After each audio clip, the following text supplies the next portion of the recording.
किशोरी सुनी गैया होते भोरी वृषभानु की किशोरी सुनी गैया होते भोरी वृषभानु की किशोरी सुनी गैया होते भोरी वृषभानु की किशोरी सुनी गैया होते भोरी ओ प्रीत जान के हूँ थोड़ी तो है राखेगी शरण प्रीत जान के हूँ थोड़ी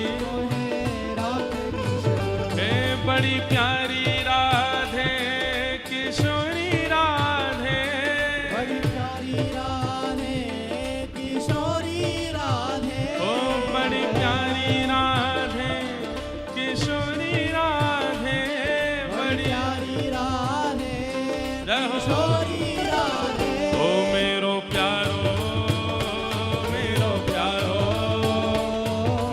प्यारो नंदलाल किशोरी राधे प्यारो नंदलाल किशोरी राधे ओ मेरो प्यारो नंदलाल किशोरी राधे प्यारो नंदलाल किशोरी राधे ओ जय राधे राधे राधे राधे श्री राधे राधे राधे राधे जय राधे राधे राधे राधे श्री राधे राधे राधे राधे जय राधे राधे राधे राधे श्री राधे राधे राधे राधे वृषभानु दुलारी राधे राधे श्री कृष्ण प्यारी राधे राधे बरसाने वाली राधे राधे कीरत सुत प्यारी राधे ओ जय राधे राधे जय राधे राधे जय राधे राधे श्री राधे राधे जय राधे राधे श्री राधे राधे जय राधे राधे श्री राधे राधे जय राधे राधे श्री राधे राधे जय राधे राधे श्री राधे राधे जय राधे राधे श्री राधे राधे जय राधे राधे श्री राधे राधे जय जय श्री राम जय जय श्री राम जय जय श्री राम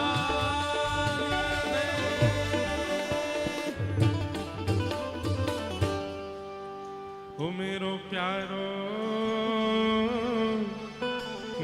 प्यारो नंदलाल किशोरी राधे मेरो प्यारो लाल किशोरी राधे श्यामा प्यारी कुंज बिहारी जय जय श्री हरिदास दुलारी ओ श्यामा प्यारी कुंज बिहारी जय जय श्री हरिदास दुलारी श्यामा प्यारी कुंज बिहारी जय जय श्री हरिदास दुलारी श्यामा प्यारी कुंज बिहारी जय जय श्री हरिदास दुलारी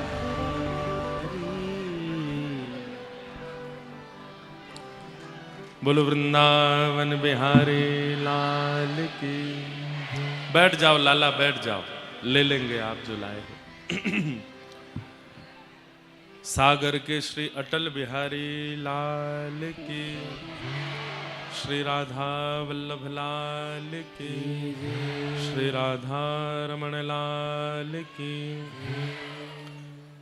श्रीमद्भागवत महापुराण की, श्री सुखदेव जी महाराज की, श्री परीक्षित जी महाराज की, गंगा यमुना मैया की, गिरिराज धरण की, श्याम सुंदर श्री यमुने महारानी की, सब संतन की, सब भक्तन की, सब विप्रन की, अनंत बलवंत श्री हनुमान जी महाराज की, प्यारे दुलारे गिरधर लाल की, जय जय श्री राम, जय जय श्री राम, जय जय श्री राम, द्वारिकाधीश की जय।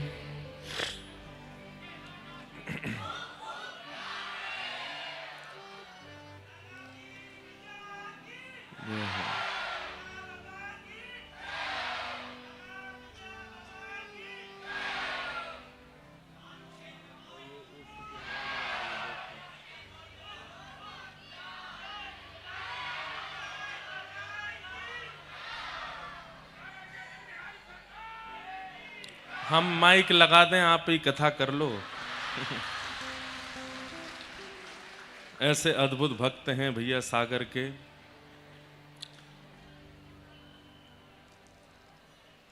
परम मंगल में परात्पर अखिलेश्वर, अकारण करुणा वरुणालय भक्त मानसा कल्पतरु, तड़िद्वित विनिंदित पीतांबरधारी श्री बाल कृष्ण लाल की, प्यारे गिरधर लाल की शब्दमयी वांगमयी वाणीमयी प्रतिमूर्ति, हम आप सबके मध्य में विराजमान श्रीमद् भागवत महापुराण को बारंबार प्रणाम।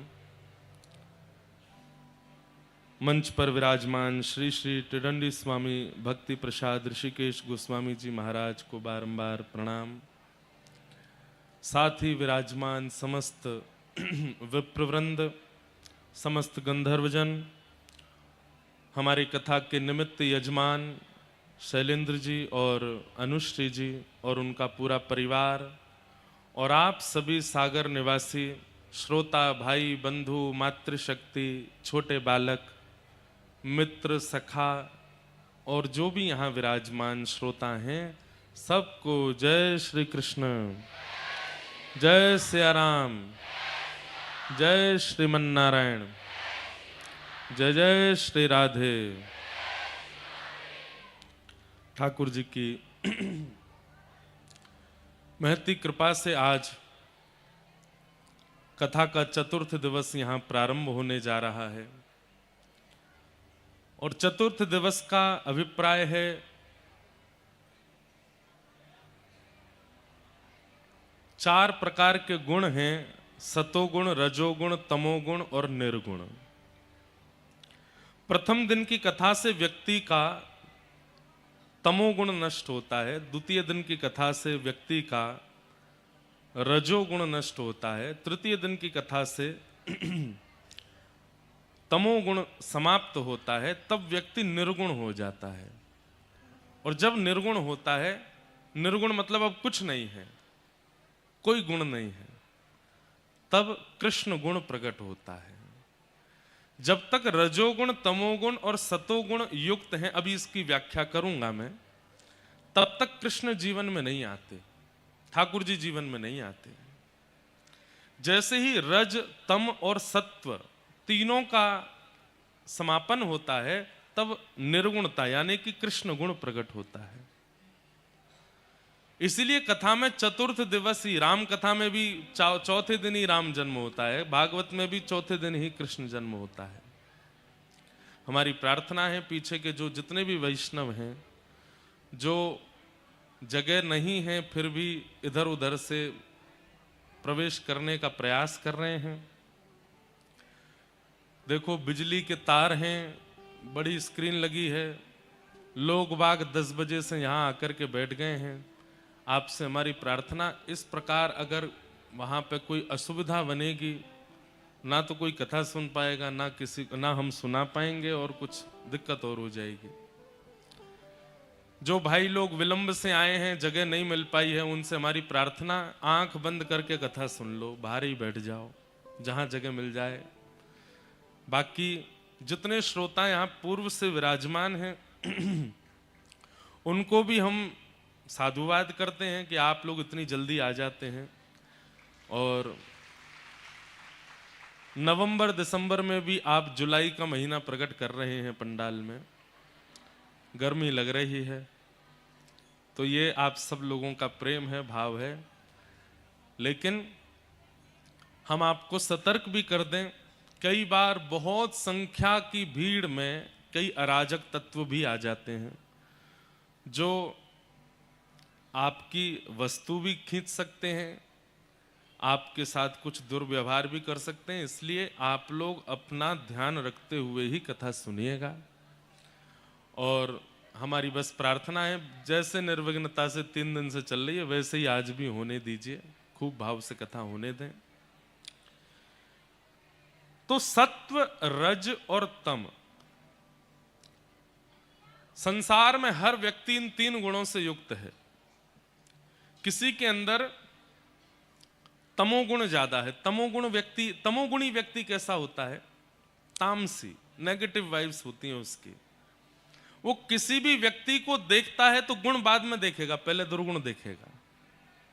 उसके सामने जो आ जाए, महान से महान भक्त आ जाए, महान से महान श्रेष्ठ कोई फिलॉसफर आ जाए, कोई कितना भी श्रेष्ठ उसके सामने आ जाए, उसका एक दुर्गुण है, वो पहले दुर्गुण ही देखता है, इसमें बुराई क्या है।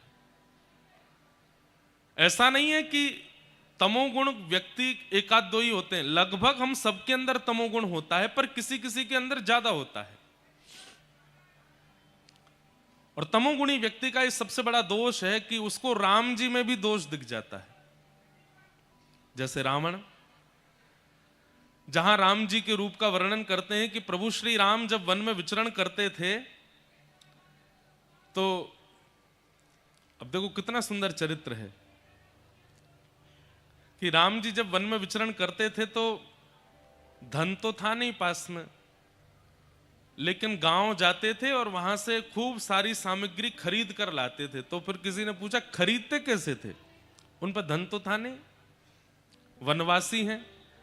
तो तुलसीदास जी महाराज मानस जी में वर्णन करते हैं कि गोस्वामी जी राम जी मुस्कुरा जाते थे। उनकी प्रसन्नता देख करके सामने वाला व्यक्ति सोचता था कि मुझे तो धन मिल गया, आप ये सामग्री ले जाओ, आप बस प्रसन्न हो जाया करो, आप बस मुस्कुरा दिया करो, आप बस हंस जाया करो। ऐसे राम जी जिनकी प्रसन्नता देख करके दुकानदार अपनी सामग्री अर्पित कर देते हैं, वो राम जी जब रावण के सामने जाते हैं तो रावण को उनमें भी दोष दिखता है। इसका मतलब क्या है? तमोगुण तत्व ज्यादा है। हम आप सब में भी वो तमोगुण है, पर सत्संग करने से क्या होता है, धीरे धीरे धीरे इनके पैरामीटर लो होने लगते हैं। तमोगुण धीरे धीरे शांत होगा, सत्व गुण धीरे धीरे शांत होगा, रजोगुण धीरे धीरे शांत होगा, और कथाएं सुनते सुनते सुनते एक दिन क्या होगा, इनकी स्थिति शून्य हो जाएगी। और जैसे ही रजोगुण, तमोगुण, सतोगुण शून्य होते हैं, व्यक्ति निर्गुण हो जाता है, और निर्गुण होते ही कृष्ण प्रकट होते हैं। जब तक निर्गुण नहीं हुआ जाएगा तब तक ठाकुर जी के इच्छा पर डिपेंड करता है कि वो आपसे मिलेंगे कि नहीं। पर अगर आप निर्गुण हो गए तो ठाकुर जी को आना पड़ेगा, अनिवार्य है। एक होता है निमंत्रण और एक होता है आमंत्रण। निमंत्रण और आमंत्रण में अंतर क्या है? निमंत्रण का मतलब है आप आओ मत आओ आपकी इच्छा, पर आमंत्रण का मतलब है आपको आना ही पड़ेगा। हम अगर किसी के यहां बुलाने जाते हैं तो अगर आप कहते हैं भैया हमारी तरफ से आपको निमंत्रण है, तो विद्वान व्यक्ति समझ जाएगा कि ये कहना चाह रहे हैं आओ चाहे मत आओ तुम्हारी इच्छा। पर अगर आप कहते हैं कि हमारी तरफ से आपका आमंत्रण है, आमंत्रण मतलब है आना ही पड़ेगा, तो ऐसे ही रजोगुण युक्त हो, तमोगुण युक्त हो, सतोगुण युक्त हो, तो आप ठाकुर जी को निमंत्रण देते हो कि ठाकुर जी हम तो ऐसे हैं, आप आना चाहो तो आना, नहीं तो कोई बात नहीं। लेकिन व्यक्ति जैसे रज, तम और सत्व गुण से निर्गुण हो जाता है तो ठाकुर जी को आमंत्रण जाता है, आना ही पड़ेगा। कथा क्या करती है? प्रथम दिन की कथा तमोगुण को समाप्त करती है, द्वितीय दिन की कथा रजोगुण को समाप्त करती है, तृतीय दिन की कथा सत्व गुण को समाप्त करती है, तब निर्गुणता आती है। आज ठाकुर जी को आना ही पड़ेगा, आज कृष्ण जन्मोत्सव होगा ही होगा। पर एक बात है, हम तो करेंगे, कथा में तो होगा, पर कितनों के चित्त में होगा? उतनों के चित्त में ही होगा जिनका चित्त निर्गुण बन चुका होगा। निर्गुण, अब निर्गुणता की परिभाषा क्या है? यथा ब्रज गोपिका नाम, जितने लोग बैठे हैं वो हमारी ओर ही देखो बस, और कहीं मत देखो, आने जाने दो लोगों को, हम तो अपनी कथा सुनाओ में। निर्गुण किसे कहते हैं? बोले जैसे व्रज की गोपी। निर्गुण व्यक्ति का मतलब है कि वो प्रारंभ से अंत तक, सुबह से शाम तक, रात्रि से पुनः सुबह तक, उसकी चित्त बुद्धि में केवल ठाकुर जी रहते हैं और कुछ नहीं। हमारी बुद्धि में बहुत कुछ आता है, जैसे आप लोग कथा में आए तो दो तीन बातें सोच के आए होंगे। पहली बात क्या सोची? चलो कथा सुन लेंगे, कुछ नया प्राप्त करके आएंगे। दूसरी बात साथ में क्या सोच के आए होंगे कि प्रसाद भी तो मिलेगा, कुछ खा लेंगे। अब जैसे ही आपने प्रसाद का चिंतन किया, खाने का चिंतन किया, तो यहां पर अब गुण बदल गया। कथा सुनने का गुण निर्गुण था, लेकिन जैसे ही आपने प्रसाद मिलेगा ये गुण मन में रखा, तो वहां पर वो फिर तमोगुण आ गया, रजोगुण आ गया। फिर दूसरी भावना क्या आ गई?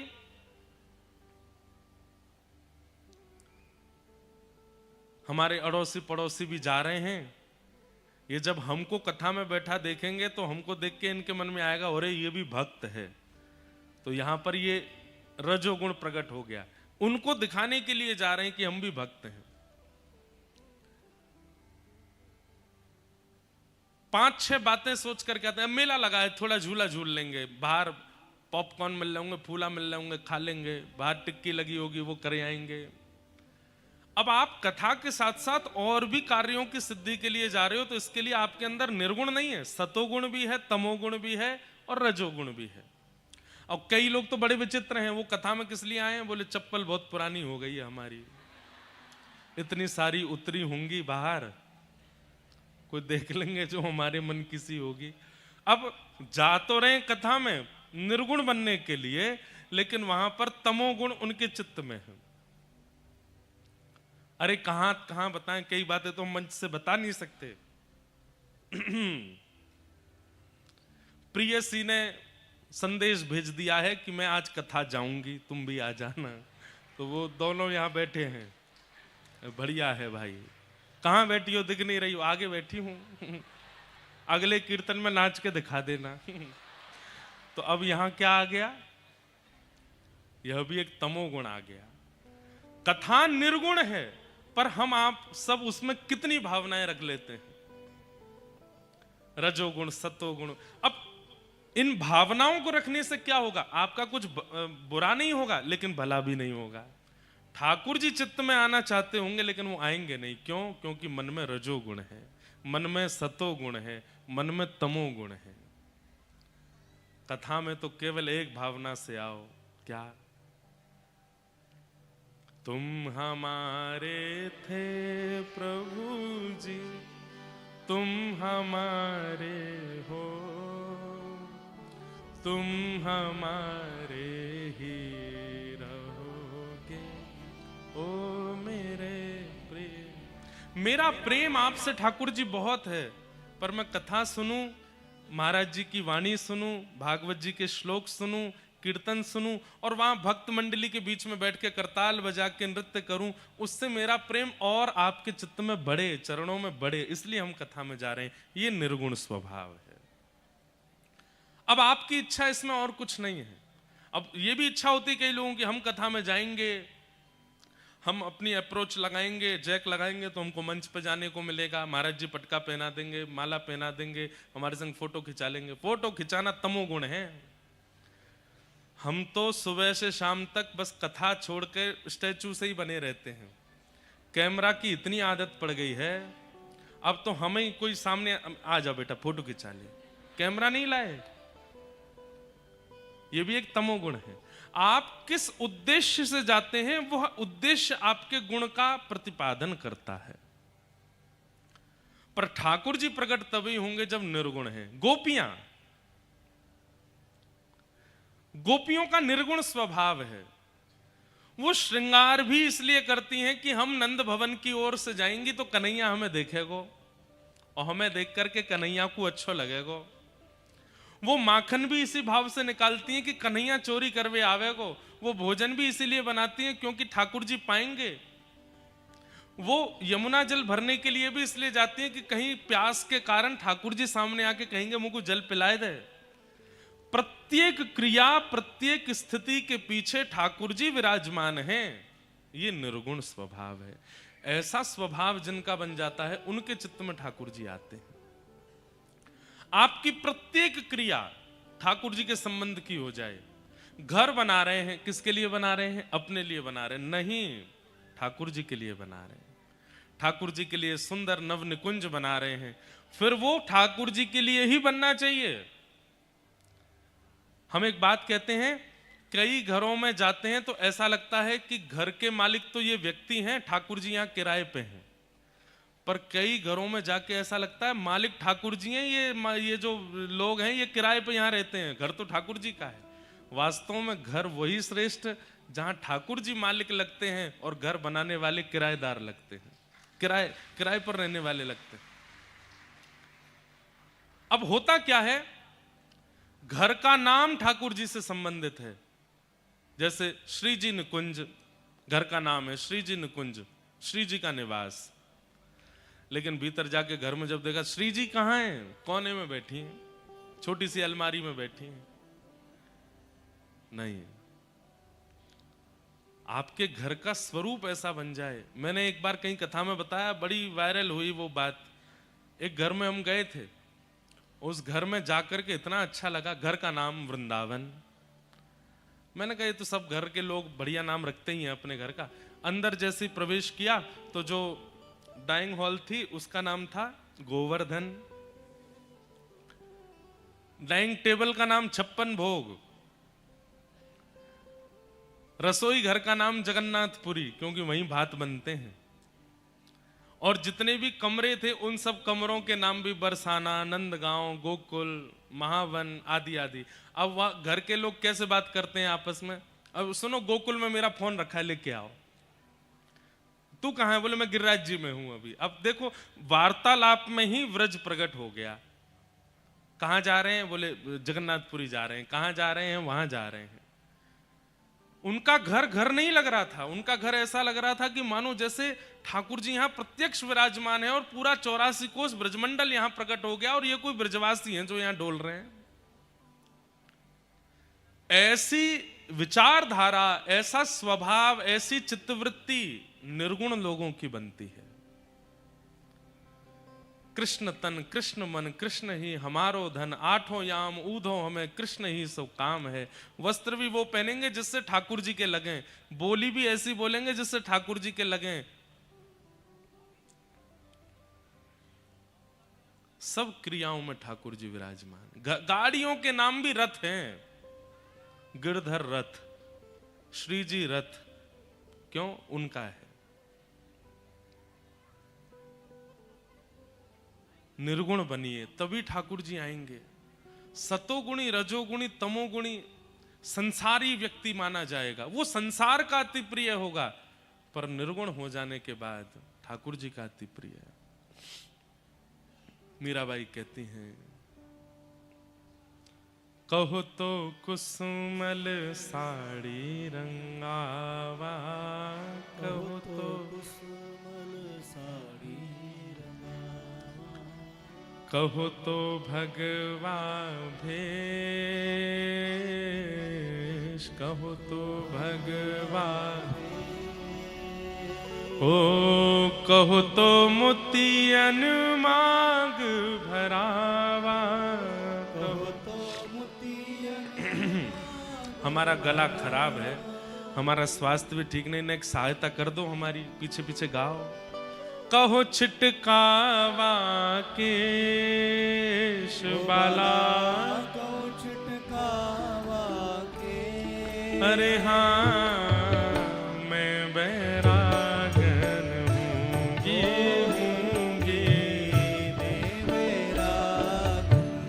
ओ हूँगी मैं बैरागन हूँगी। ये निर्गुण का परिचय है। ओ प्राण हमारा वहाँ बसत है, प्राण हमारा वहाँ ओ प्राण हमारा वहाँ बसत है, प्राण हमारा ओ यहाँ तो खाली खो, यहाँ तो खाली ओ मात पिता परिवार सोई है, मात पिता परिवार सोई है। मात पिता परिवार सोई है, मात पिता परिवार सोई ओ है। कहिए तिनका तो भला, कहिए तिनका तो हाँ भला, कहिए तिनका तो भला। कहिए तिनका तो। अरे हाँ मैं बैरागन हूँगी मैं बैराग हूँगी। ओ बाला,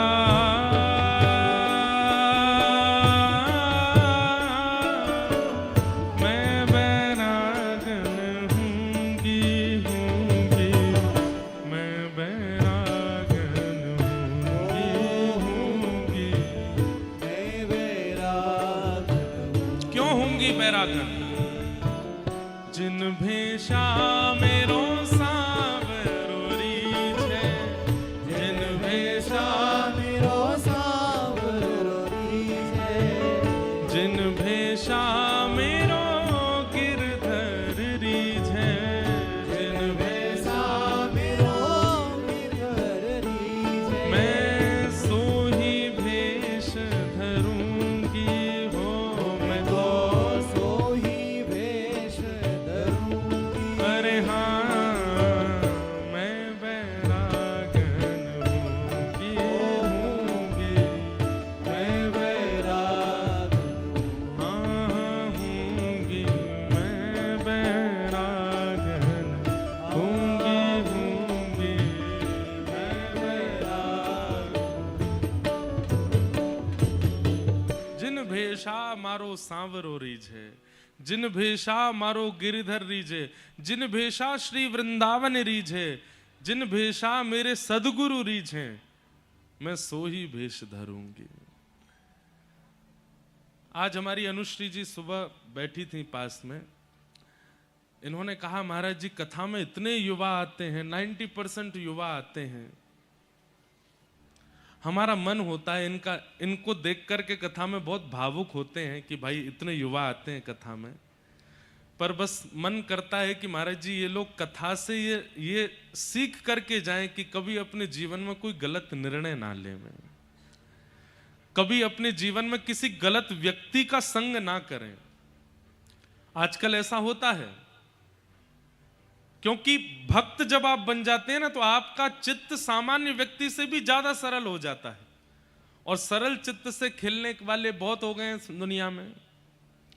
कोई आपको बहला करके फुसला करके और महापापी महाभोगी महागंदा व्यक्ति आपके जीवन में ना आ जाए, चाहे स्त्री हो चाहे पुरुष हो, नहीं तो बहुत दुविधा हो जाएगी।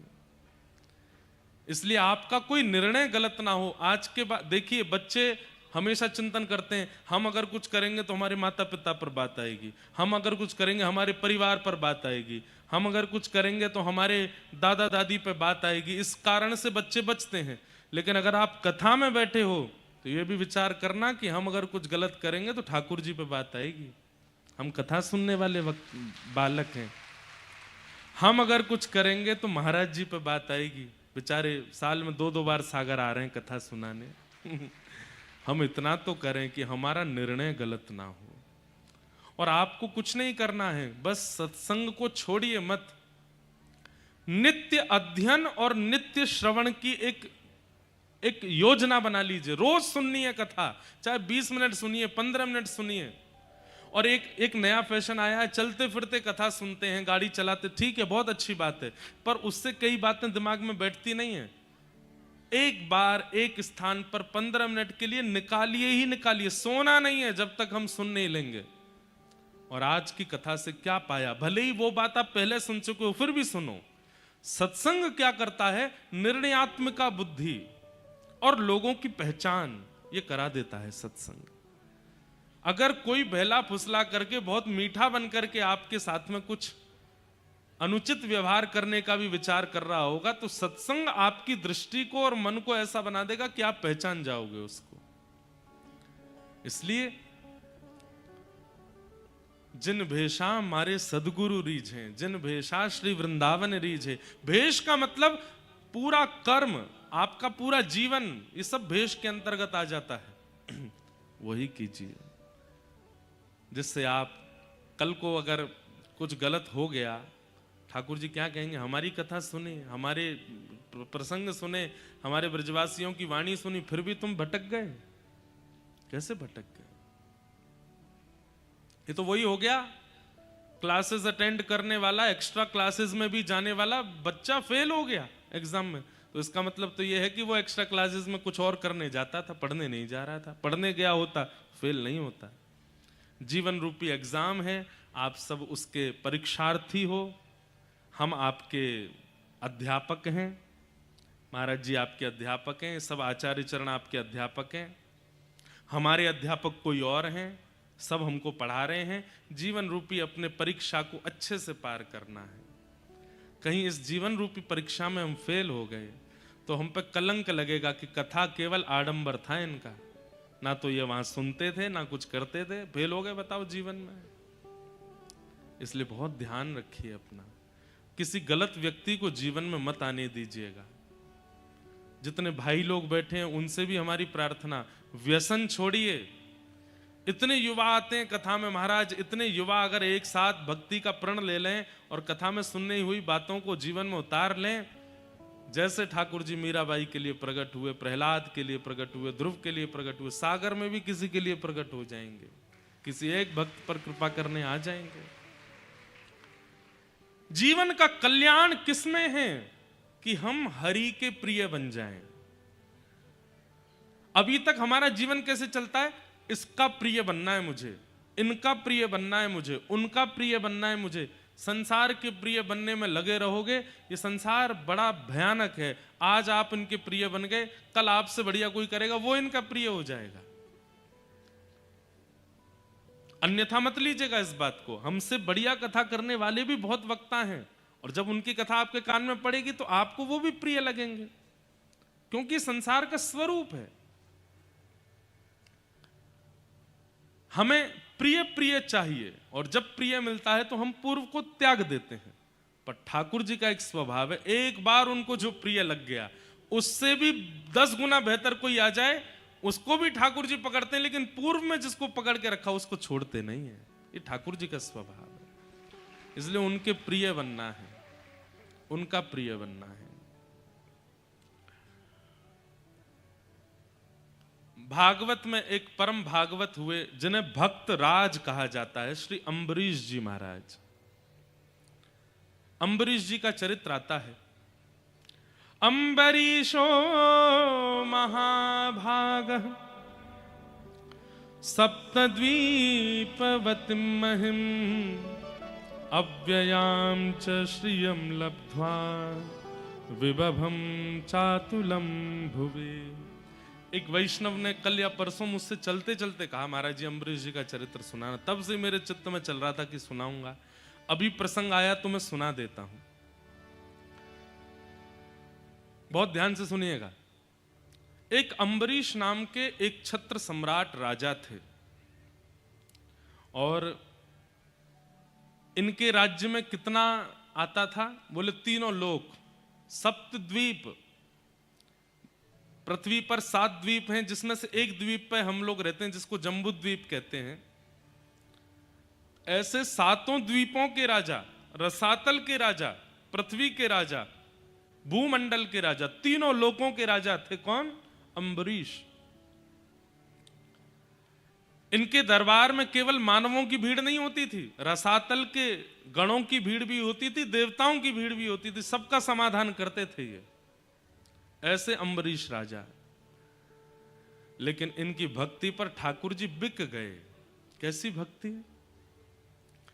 जीवन में भक्ति ऐसी आई कि अम्बरीश महाराज अपने ठाकुर जी के छोटे से छोटे और बड़े से बड़े सारे काम स्वयं करते थे, कोई और सेवक नहीं था। व्यक्ति जब बड़ा बन जाता है तो 10 काम करने वाले 20 लोग होते हैं। भोजन बनाने वाले 2 लोग, सफाई करने वाले 5 लोग, गाड़ी चलाने वाले 4 लोग, कपड़े प्रेस करने वाले 3 लोग। बड़े बन जाते हैं तो फिर लोग भी बहुत हैं। घर में रहने वाले लोग 2 और कार्य करने वाले लोग 100। ऐसे ऐसे घरों में भी गए हैं।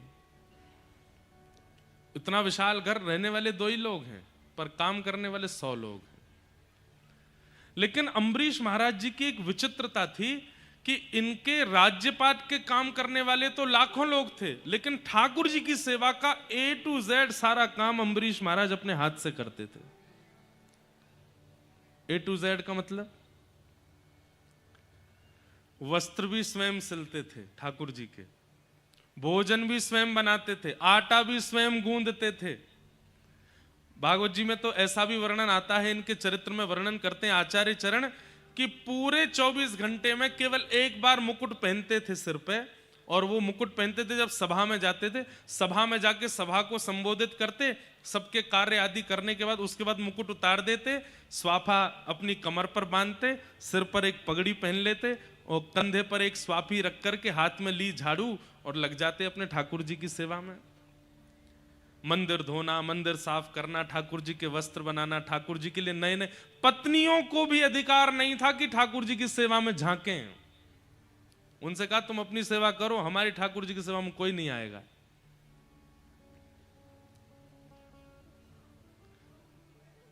सारी क्रिया अपने आप करते थे ठाकुर जी की। इत्र भी स्वयं बनाते थे ठाकुर जी के लिए, बाजार से खरीदा हुआ नहीं। ये बात हम आपको इसलिए बता रहे हैं, सेवा घर में आ गई है, प्रयास करो ज्यादा से ज्यादा ठाकुर जी की सेवा में घर की वस्तु का प्रयोग हो, बाहर की नहीं। यह भी एक सेवा का स्वरूप है। आप सब कुछ स्वयं सिद्ध करके ठाकुर जी को धराते हैं। ठाकुर जी को पता तो चले कि आप उनसे मिलने के लिए और उनकी प्रेम लक्षणा भक्ति प्राप्त करने के लिए कितने उत्सुक हो। अम्बरीश महाराज एक दिन आटा गूंद रहे थे।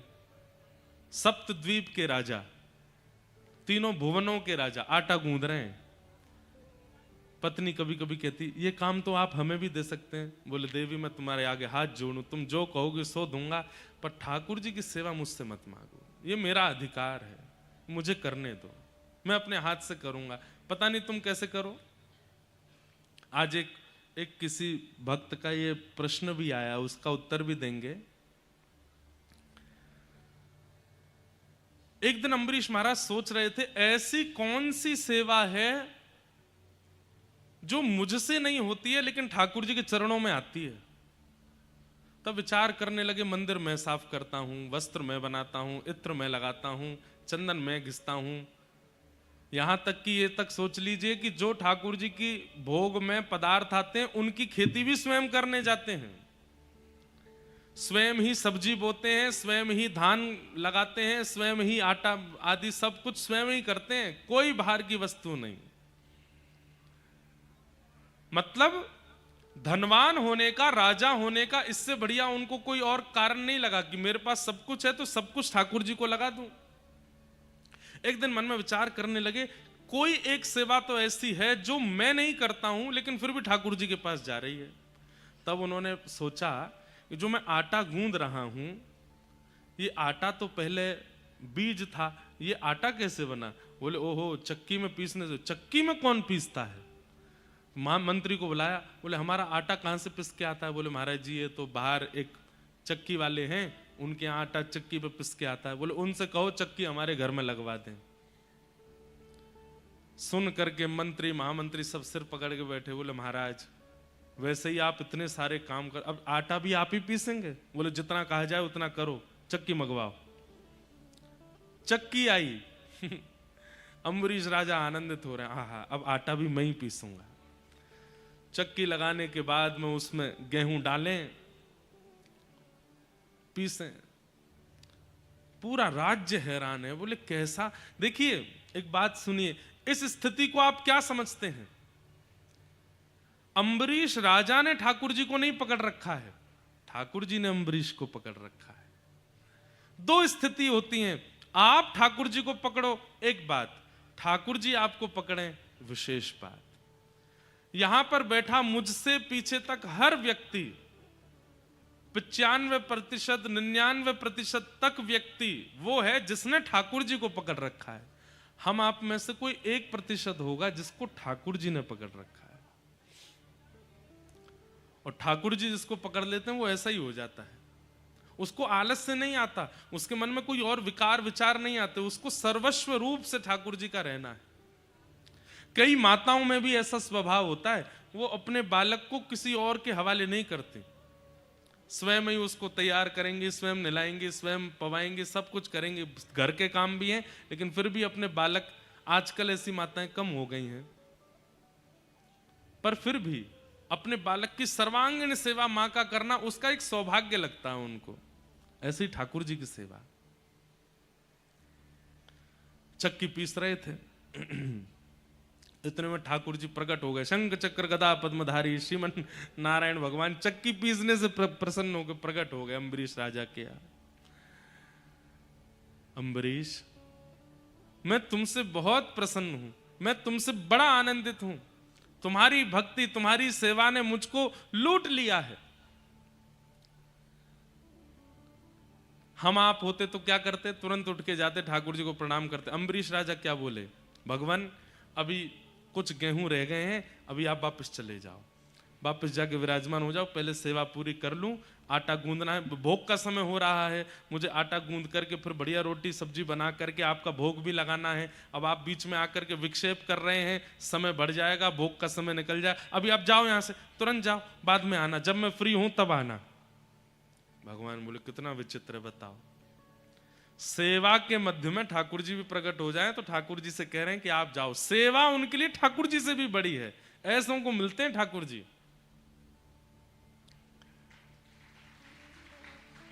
एक दिन अम्बरीश चक्की पीस रहे थे, तभी ठाकुर जी आ गए।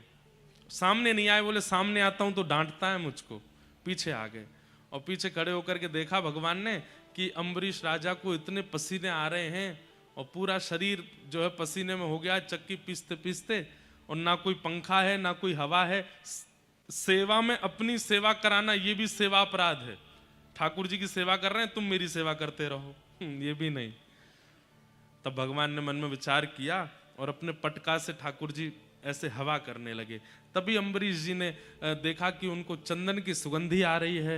आहा, बड़ी सुंदर सुगंधी, बड़ी सुंदर व्यार हवा की आ रही है। थोड़ी देर के लिए रुक गए, अचानक नेत्र खोले, मेरी सेवा रुक गई, कौन कौन हवा कर रहा है? पीछे देखा तो ठाकुर जी हवा कर रहे थे अपने पटका से। अम्बरीश, तुम इतनी सेवा करते हो, देखो कितने पसीने आ रहे हैं। भगवान, मैं ये सेवा आपको प्रकट करने के लिए नहीं कर रहा, आपको प्रसन्न करने के लिए कर रहा हूं, ताकि आप राजी रह करके खूब प्रेम से प्रसाद पाओ, सो उठो, स्नान करो, खूब आनंद करो, मेरे राजभवन से कभी ना जाओ। इतने प्रसन्न रहते हैं ठाकुर जी अम्बरीश राजा से। त्रिलोकी राजा सप्त द्वीपों का राजा अम्बरीश, वो ऐसी सेवा करते हैं। और हम 200 गज के मकान में रहते हैं, फिर भी हमारे पास कितनी व्यस्तता है कि ठाकुर जी का श्रृंगार करने के बाद आरती की सेवा दूसरे तुम कर देना, रात्रि में तुम कर देना, आदि आदि सब। ठाकुर जी की सेवा स्वयं हो, संपूर्ण स्वयं हो। बाकी घर के सारे काम करने के लिए हजारों लोग लग जाएं, पर ठाकुर जी की सेवा, ठाकुर जी अगर आपके घर पर विराजमान है, उनकी संपूर्ण सेवा आपके द्वारा हो। किसी बहन ने पूछा कि महाराज जी आप कहते हैं क्रोध नहीं करना चाहिए, मुझे क्रोध आता है। और उन्होंने कहा कब क्रोध आता है?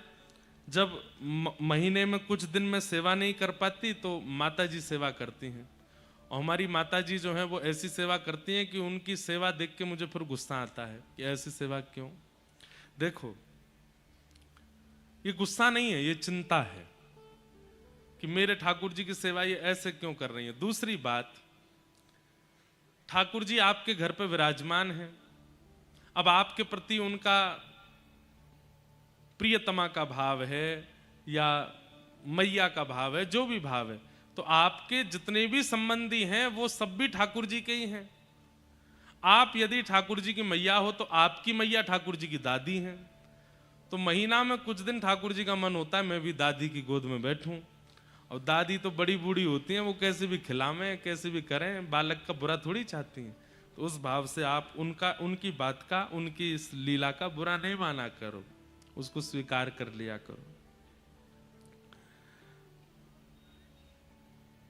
फिर किन्हीं का भाव, एक और भाव है कि आपने कल की कथा में बताया था कि कुछ लोगों को लगता है कि उन्हें ठाकुर जी की प्राप्ति महीने 2 महीने या साल भर में के अंदर हो जाए।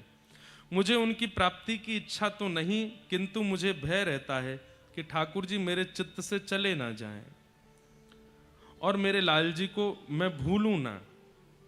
ये भय अच्छा है, ये चिंता अच्छी है। कई लोगों को तो फर्क ही नहीं पड़ता, पर आपको ये चिंता तो बनी हुई है। ऐसी चिंता का एक प्रसंग आता है।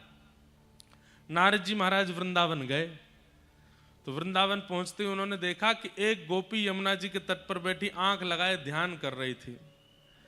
तो नारद जी बोले, भैया बद्रीनाथ में तपस्वी देखे हैं, केदारनाथ में तपस्वी देखे, पर वृंदावन में